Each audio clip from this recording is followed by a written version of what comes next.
Hi hello and welcome to my channel. இன்னைக்கு double hitter உங்களுக்கு எல்லாருக்கும் தெரியும். இன்னைக்கு சண்டேனாலே டபுள் ஹிட்டர், சாட்டர்டேவே டபுள் ஹிட்டர் போட வேண்டியது ஏன் போடலன்னு தெரியல. எல்லாம் இன்னைக்கு கறி குழம்பு எல்லாம் சாப்பிட்டீங்களா? வீட்டில் எடுத்துருந்தீங்கன்னா நல்லா சாப்பிட்டு தூங்கி எந்திரிச்சிட்டு ஒரு 3:30 மணிக்கு எல்லாம் மேட்ச் பாருங்க. சரி, ஓகே. ஃபர்ஸ்ட் மேட்ச் யாருக்கு அப்படின்னு பார்த்தீங்கன்னா ஜிடி விசஸ் SRH எங்கே நடக்குது? அகமதாபாத்தில் நடக்குது. ஃபர்ஸ்ட் இன்னிங்ஸ் ஒரு ஒரு மாடரேட்டான ஒரு கிரவுண்டாக தான் இருக்கும்னு நினைக்கிறேன். ஸோ ஓகே, இப்போ நம்ம என்ன பார்க்க போகிறோம்? ரெண்டு டீமோட பிளேயிங் லெவலில் எதுவும் சேஞ்சஸ் இருக்குமா, அவரை யாரெல்லாம் இன்னைக்கு பெர்ஃபார்ம் பண்ணுவாங்கன்னு எனக்கு தோன்றது. தென் ஏதாவது ஒரு மேட்ச் அப்ஸ் இருந்துச்சா, மேட்ச் எப்படி போகும், இதெல்லாம் தான் நம்ம செக் பண்ண போகிறோம். ஓகே, ஃபர்ஸ்ட் நம்ம பிளேயிங் லெவலில் ரெண்டு டீமில் என்ன சேஞ்சஸ் இருக்குன்னா, ஜிடியில் மில்லருக்கு பதிலாக இன்னைக்கு வில்லியம்சன் வருவார்னு எனக்கு தோணுது. So Miller in out, Williamson in for Miller. So அது ஒரு சேஞ்சஸ் இருக்கும். வில்லியம்ஸ் எல்லாம் ஒரு இந்த பிக்சர்ஸில் ஒரு டெய்லர் மேட் ஆள் மாதிரி வச்சுக்கோங்களேன். அந்த ஆள் பேர் எங்கள் பசங்கெல்லாம் அவர் பேர் தட்டி, அவர் பேர் ஆமாம், தட்டி விட்டுட்டே இருப்பார், ஓட மாட்டார், அடிக்கிற மாதிரியே தெரியாது, ஆனால் ரன் வந்துடும். ஸோ தட்டி இன்னைக்கு in for David Miller. Okay, இன்னொரு சேஞ்சு என்ன சேஞ்சுனா அது என்னோட விருப்பப்பட்ட சேஞ்சு. ஆனால் டீமில் போட்டுவாங்கலாம் தெரியாது. விஜய்சங்கர் தூக்கிட்டு ஒரு ஷாருக்கானை கொண்டு வரலாம். விஜய்சங்கர் அப்படி கேவலமாக பெர்ஃபார்ம் பண்ணாரா அப்படின்லாம் கேட்டிங்கன்னா, அப்படியெல்லாம் ஒன்றும் அவர் கேவலமாக பெர்ஃபார்ம் பண்ணல. 2 மேட்ச் தான் ஆப்வியஸ்லி போயிருக்கு. ஆனால் ஷாருக்கான் மாதிரி ஒரு ஹிட்ரு வர்றப்போ மில்லரை தூக்கிட்டிங்கன்னு வச்சுக்கோங்க, அங்கே ஒரு பேலன்ஸ் போயிடும். ஒரு நல்ல ஹிட் பண்ணி ஆடுற ஒரு ஆள் வேணும்.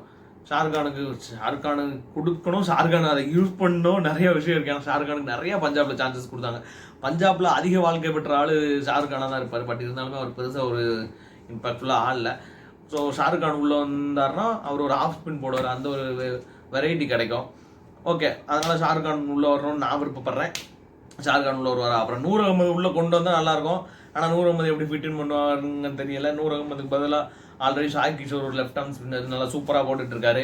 ஸோ இதெல்லாம் தான். ஓகே, SRH சைடு என்ன சேஞ்ச் அப்படின்னா, SRH அப்படியே இந்த சண்டைக்கு போயிட்டு முடிச்சு ஒரு கழுத்தை வெட்டிட்டு வர்ற மாதிரி வர்றாங்க இந்த மேட்ச்சுக்கு.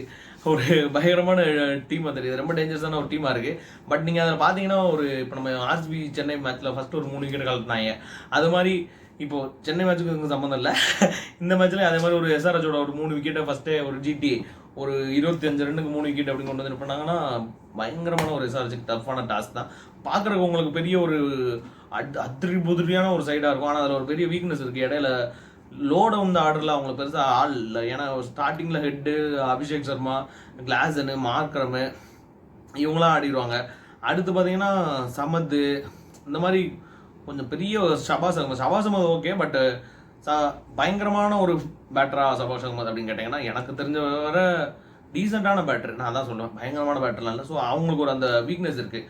அந்த வீக்னஸை சரி பண்ணுறதுக்கு என்ன பண்ணா, நம்ம அப்துல் சமத்தை தூக்கிட்டு நிதிஷ் ரெட்டியை கொண்டு வந்துடுவோம். நிதிஷ் ரெட்டி உங்களுக்கு தெரியுமா தெரியல, ஒரு 20 years ஓல்டு, நல்ல ஒரு பயங்கரமான ஒரு டேலண்ட்டு. SRHோட இன்ஸ்டாகிராம் வீடியோவில் கூட போட்டிருந்தாங்க, 6 பாலுக்கு 6 கிளன் பிலிப்ஸ்க்கும் அவருக்கு ஒரு சேலஞ்ச் வச்சப்போ ஒரு 6 பாலுக்கு 6 அடிச்சு மனுஷன் பறக்க விட்டாரு எங்கேயோ. ஸோ நிதிஷ்குமார் ரெட்டி அவர் வந்தாருன்னா ஷபாஸ் அகமது ஒரு நம்பர் 5ல் கூட ஆட வச்சு நம்ம அவரை ஒரு ட்ராப் டவுன் பண்ணி ஒரு நம்பர் 6 ஆட வச்சா அது ஒரு இதாக இருக்கும். அது மாதிரி மார்க் யான்சன் கொண்டு வரணும். மார்க் யான்சன்லாம் உட்கார வைக்கிறது ஒரு பெரிய ஒரு பிளண்டர் என்ன கேட்டால். ஆனால் என்ன பண்ணுறது, ஒரு 4 ஓவர்ஸ் தான் வந்து வச்சுருக்காங்க BCCL. அதனால் வேறு வழி இல்லாமல் பண்ணியிருப்பாங்களோ அப்படின்னு சொல்லி எனக்கு ஒரு தாட்டு. நான் மார்க்கரமாக உட்கார வச்சா அவருக்கு ஒரு கோச்சிக்கிட்டு இங்கே போனால் பரவாயில்ல, சவுத் ஆஃப்ரிக்கா T20 டீம் விட்டு போயிட்டாருன்னு வச்சுக்கோங்க. அங்கே டீமே அவரை நம்பி தான் இருக்குது. நல்ல டீம் இருந்தாலும் அவர் ஒரு பயங்கரமாக லீட் பண்ணி கொண்டு போனார். ஸோ அதுக்காக மார்க்கரமாக வச்சுருப்பாங்கன்னு நினைக்கிறேன். But it is two harsh for mark Jansen, அதான் நான் சொல்லுவேன். ஏன்னா அப்படிப்பட்ட ஒரு பிளேயர், நல்ல ஒரு பவுலரு, நல்ல டீசெண்டான ஒரு பேட்டரு. ஸோ ஓகே, பட் வேறு வழி இல்லை. ஒரு காம்பினேஷன் வர்றப்போ இதெல்லாம் நடக்க தான் செய்யும். இன்னொரு சேஞ்சு, மேபி நட்ராஜன் ஃபிட்டாக இருந்தால் உனத்கட்டை ரீப்ளேஸ் பண்ணி நட்ராஜன் மறுபடியும் வந்துடுவார். நட்டு தான் அங்கே ஒரு மெயின் பவுலரு. புவி வந்து உட்கார வைக்க மாட்டாங்க. பட் புவி கண்டிப்பாக எனக்கு பெர்ஃபார்ம் பண்ணணும். இல்லை அவர் ஒரு உட்கார வைக்கிற ஸ்டேஜில் தான் இருக்கிறாரு. ஸோ மேபி திடீர்னு ஒரு வாட்டர் சடன் சர்ப்ரைஸ் அப்படி மாதிரி புவியை உட்கார வச்சுட்டு உணர்கட்டே ஆடினா கூட ஆச்சரியப்படுறதுக்குல. ஸோ மேபி தெரியலை. ஏன்னா SRH வந்து அந்த மாதிரி பண்ணக்கூடிய ஆட்கள் தான். பார்ப்போம். ஓகே, இதெல்லாம் தான் சேஞ்சஸ். ரெண்டு டீமில் யாரெல்லாம் இன்றைக்கி பெர்ஃபார்ம் பண்ணுவாங்க அப்படின்னு பார்த்தீங்கன்னா, GT சைடில் கில்லு பயங்கரமாக இன்றைக்கி ஒரு இன்னிங்ஸ் இருக்குது நான் நினைக்கிறேன். இன்னிங்ஸ் இருக்கோ இல்லையா, அவர் இன்றைக்கி அடிச்சு தான் ஆகணும். 2 மேட்ச் ஆடல. போன மேட்ச் கூட ஒரு 63 ரன்ஸில் ஒரு பயங்கரமான ஒரு டிஃபீட்டு. ஜிடி அப்படியே சென்னை போட்டு நங்கனங்கடி அது மாதிரி ஒரு குத்தி எடுத்து விட்டாங்க. ஸோ இன்னைக்கு கில்லு பெர்ஃபார்ம் பண்ணோம். கில்லு ப்ளஸ் அந்த ஒரு ஓப்பனிங் காம்பினேஷன் நல்லா இருந்துச்சுன்னா அங்கேயே அவங்களுக்கு கொஞ்சம் ஜாப் ஈஸியாயிரும். சாய் சுதர்சனுமே அந்த மாதிரி ஒரு 45 அடிச்சார் எம்ஐ மேட்ச்சில்.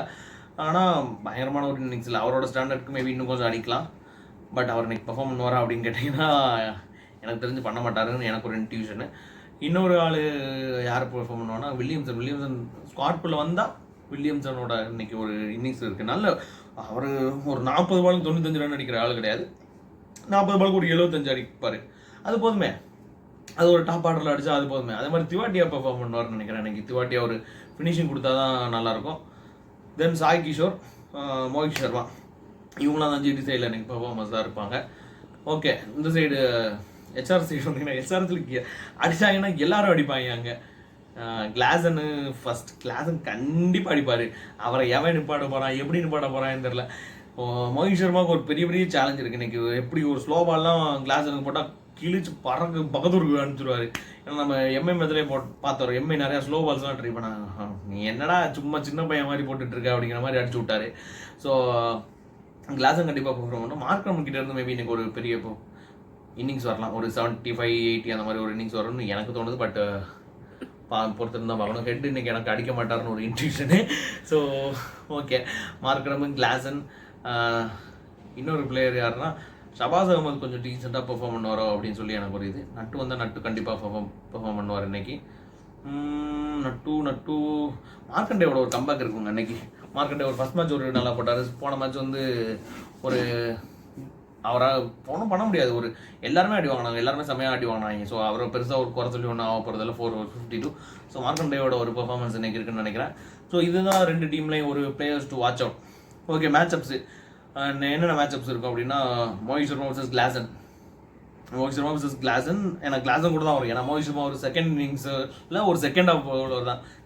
செகண்ட் ஆஃப் பவுலர் ஒரு 10 ஓவருக்கு மேலே தான் ஓவர் போடவே வருவார். So Mohit Sharma versus Klaasen இதில் யார் வின் பண்ணுவாங்க அப்படின்னு சொல்லி தெரியாது. என்னோட ப்ரெடிக்ஷன் பண்ணி பார்த்தீங்கன்னா 80% வந்து கிளாசன் தான் வின் பண்ணுவார். ஆனால் ஒரு லைன் அண்ட் லென்த் ஒன்று இருக்குது. ஏன்னா அவங்க எம்ஐ வந்து லைன் அண்ட் லென்த் வந்து ஒரு ஷார்ட்டாக போட்டாங்க. நல்லா குத்தி நல்லா நடுப்புச்சில் ஸ்லோவாக போட்டாங்க. ஆனால் ஒரு ஹர்ஷித் ராணா போட்ட மாதிரி ஒரு அவுட் சைட் ஆஃபில் வந்து ஸ்லோ பால்ஸ் போட்டால் மேபி மோஹித் சர்மா கட்டுப்படுத்தலாம். கிளாஸனை கட்டுப்படுத்திட்டாலே அங்கே ஒரு பெரிய ஒரு ப்ளஸ் தாங்க. ஏன்னா அவங்களுக்கு பார்த்தீங்கன்னா ஏன்னா கிளாஸன் தான் ஒரு பெரிய த்ரெட்டு. 1.5 ரசலுக்கு சமம்னு நினைக்கிறேன் இப்போ இருக்கிற கிளாஸன். வேர்ல்டு கிரிக்கெட்லேயே இப்போ ஒரு பயங்கரமான ஈக்குவலி ஸ்பின்னும் ஃபாஸ்ட்டும் அடிக்கிற பேட்டரில் வரலூட்டு என்ற அளவுக்கு மேபி டாப் பேட்ஸ்மேன் கூட நான் சொல்லுவேன் கிளாஸன். அந்த மாதிரி ஒரு ஃபார்மில் தான் இருக்கார். ஸோ கிளாஸனை கண்ட்ரோல் எப்படி பண்ணுறாங்கன்னு தெரியலை. அதே மாதிரி அப்புறம் இன்னொரு மேட்சப்ஸ் பார்த்தீங்கன்னா மேபி சாய் கிஷோர் வர்சஸ் மார்க்கம். அது ஒரு நல்ல மேட்சப் இருக்கும்னு நினைக்கிறேன். ஏன்னா நல்லா போடுறாரு, ஸ்லோவாக நல்லா போடுறாரு. ஸோ சாய் கிஷோர் வர்சஸ் மார்க்கம் ஒரு மேட்சப்பாக இருக்கலாம். இந்த சைடு அதே மாதிரி நட்டு விளாண்டாருன்னா கண்டிப்பாக நட்டு வர்சஸ் கில், நட்டு வர்சஸ் சகா அது ஒரு நல்ல மேட்சப்ஸாக இருக்கும். அதே மாதிரி மார்க்கண்டே வர்சஸ் கில் அண்டு சகா. கில்லு சகா சாய் சுதர்ஷன் யார் கண்ட்ரோல் பண்ணுவா? சாய் சுதர்ஷன் மேபி கண்ட்ரோல் பண்ணக்கூடிய ஒரு ஆள் தான். ஓகே, ஸோ இதெல்லாம் தான் பாசிபிள் மேட்சப்ஸ் எனக்கு தெரிஞ்ச வர பாசிபிள் மேட்சப்ஸ் இன்னைக்கு இதுதான். தென் மேட்ச் எப்படி போகும் அப்படின்னு பார்த்தீங்கன்னா எனக்கு தெரிஞ்ச ஒரு 180 விக்கெட்டு தான். ஒரு 200 விக்கெட்டு அப்படின்லாம் கிடையாது. ஏன்னா போன மேட்சே நம்ம பார்த்தா ஒரு 170 அந்த மாதிரி தான் போச்சு. 170 173 நினைக்கிறேன். அது ஒரு க்ளோஸ் காலாக தான் மேட்ச்சு. அதே மாதிரி தான் இன்றைக்கி ஒரு டஃப் மேட்சாக போகணுமா இல்லை ஈஸியாக போயிருமான்றது அது எஸ்ஆர்எச்சோட பேட்டிங் யூனிட்டோட பெர்ஃபார்மன்ஸை பொறுத்து தான் இருக்குது. ஏன்னா பவுலிங் யூனிட் வைஸ் பார்த்தீங்கன்னா 2 டீமுமே ஓரளவு மோரலஸ் ஈக்குவல். என்ன கேட்டால் ஜிடிக்கு ஒரு அப்பர் ஹேண்ட் இருக்குன்னே நான் சொல்லுவேன். ராஷித் கானு, மோஹித் சர்மா, அப்புறம் சாய் கிஷோர். ஸோ அதனால் அவங்களுக்கு ஒரு அப்பர் ஹேண்ட் இருக்குது பவுலிங் இல்லை. இருந்தாலும் பேட்டிங்கில் டபுள் அப்பர் ஹேண்ட் வச்சுருக்காங்க எஸ்ஆர்எச். இவங்க ஒன்றுனா எஸ்ஆர்எச் 1.25 அது மாதிரி ஒரு பேட்டிங் லைனப் 2 சைடுமே. ஓகே, அதனால் ஒரு 180 மேட்ச் மேபி புஷ் பண்ணாங்கன்னா ஒரு 200 கொண்டு போகலாம். ஸோ வெயிட் பண்ணி தான் பார்க்கணும். திவாட்டியா மாதிரி ஒரு ஃபினிஷர் வந்து அதே மாதிரி கிளாஸ் அடிக்கிட்டு அதே மாதிரி அடித்து ஒரு 200 கொண்டு போனால் கூட ஆச்சரியப்படுறதுக்குல. மேபி எஸ்ஆர்எச் பேட்டிங் ஃபர்ஸ்ட் எடுத்தாங்கன்னா 220 225 போனாலும் ஒன்றும் பண்ண முடியாது. ஏன்னா அவங்க அப்படி அடிக்கிறானுங்க போட்டு ஹெட்டு நான் நினைக்கிறேன் அவுட் ஆகும். ஹெட்டுக்கு எனக்கு ஒரே ஒரு ஆசை, ஹெட்டு அதே மாதிரி தூக்கி ஒன்று மேலே அடிக்கணும். கில்லு ஓடி போய் அப்படியே டை அடித்து ஒரு கேட்ச் பிடிக்கணும். இதுதான் எனக்கு ஆசை. இதை பார்த்துட்டு நான் வந்து இதை விட எனக்கு போன மேட்ச்சில் நடந்துருந்தா அது நல்லாயிருக்கும். ரோஹித் சர்மா அதே மாதிரி ஒரு காட்சி பிடிச்சிருந்தாருனா, பட் அது நடக்கல. ஸோ ஓகே, இதெல்லாம் தான் இன்னைக்கு ப்ரெடிக்ஷன். என்னன்னு பார்த்தீங்கன்னா 75-25 கொடுத்தா அது ரொம்ப ஒரு அபத்தமாக இருக்குது. Okay, 70-30, 70 in favour of SRH, 30 in favour of Gujarat. Unless until Gill perform பண்ணுற வரைக்கும். ஏன்னா கில் பெர்ஃபார்ம் பண்ணாலும் கில் ஒரு 120-130 அடிச்சிட்டாருன்னா அங்கே SRH அவுட் ஆஃப் மேட்ச் அந்த மாதிரி அவர் அடிக்கக்கூடிய ஆள். ஸோ அன்லஸ் அன்டில் கில் அடிக்காத வரைக்கும் ஒரு 70-30 தான் இது. ஸோ உங்களுக்கு வேறு ஒப்பீனியன்ஸ் இருந்தால் கமெண்ட் பண்ணுங்கள். இந்த வீடியோ பிடிச்சிருந்தால் லைக் பண்ணுங்கள், உங்கள் ஃப்ரெண்ட்ஸ்க்கெலாம் ஷேர் பண்ணி விடுங்க, அப்புறம் சப்ஸ்கிரைப் பண்ணிக்கோங்க. தேங்க்யூ.